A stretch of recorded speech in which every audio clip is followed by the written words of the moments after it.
ఈరోజు మటన్ కొవ్వు ఉంటుంది చూసారా, అది కూర వండుతున్నాను. ఫస్ట్ కడిగేసేసుకొని ఒక గిన్నెలో నీళ్ళు పోసుకొని ఉడకబెట్టుకోవాలండి.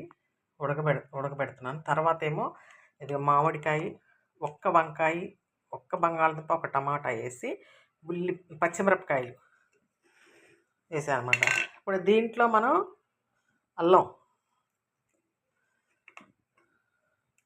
అల్లం వేసుకొని కలుపుకుందాం. ముక్కలకి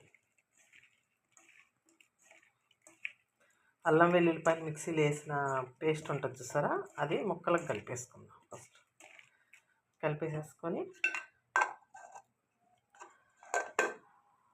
ఇదిగోండి, దీంట్లోకి ఉప్పు, పసుపు, కారం వేసేసుకుందాం. కారం వేసుకుందాం. ఫస్ట్ ఒక స్పూన్ కారం, ఉప్పు చూసుకొని సాల్ట్ వేసుకోవటమేనండి. పసుపు, ధనియాల పౌడర్ లాస్ట్లో దించుకునేటప్పుడు వేసుకుందాం. ఇక నూనె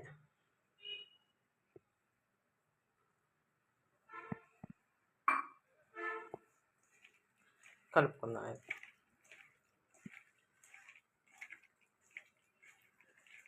అడిగిన మామిడికాయ ముక్కలు కూడా వేసాను కదా, ఇది మామిడికాయ ముక్కలు ఇవన్నీ ఇట్లా పట్టించేసేసుకొని పెట్టుకుందాం. ఓకే, ఎంతసేపు ఒక 5-10 నిమిషాలు ఉంచుకుంటే చాలండి.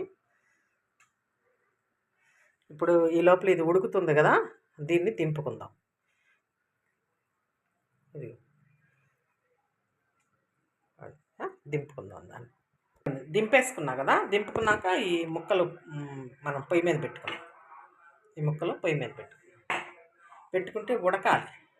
అవి ముక్కలు బాగా మగ్గాలి. మగ్గినాక అప్పుడు చూద్దాం. ఇదిగోండి, ముక్కలు కొద్దిగా మగ్గినాయి. దాంట్లో ఇప్పుడు ఈ కొవ్వు వేసేసుకుందాం. వేసుకొని కలుపుకుందాం. ఇప్పుడు నీళ్ళు ఉన్నాయి చూసారా, ఆ నీళ్ళు కూడా వేసేసాను అనమాట. దీంట్లో నీళ్ళు మిగిలినాయి కదా, అవి కూడా వేసేసాను. ఇది ఉడకాలి. ఇది ఉడకాలి. ఉడికితే మీకు కూర టేస్ట్ వస్తుంది అనమాట. ఇది దింపుకున్నప్పుడు మనం మసాలా వేసుకున్నాం అనుకోండి, పొడి మసాలా బాగుంటుంది. కొద్దిగా నీళ్ళు పోసాను.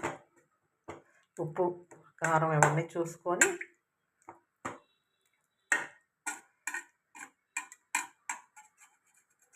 అన్నీ చూసుకొని